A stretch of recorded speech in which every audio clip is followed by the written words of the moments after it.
لا يكلف الله نفسا إلا وسعها لها ما كسبت وعليها ما اكتسبت ربنا لا تؤاخذنا إن نسينا أو أخطأنا ربنا ولا تحمل علينا إصرا كما حملته على الذين من قبلنا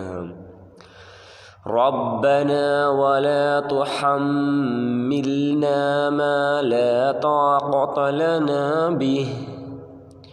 واعف عنا واغفر لنا وارحمنا أنت مولانا فانصرنا على القوم الكافرين.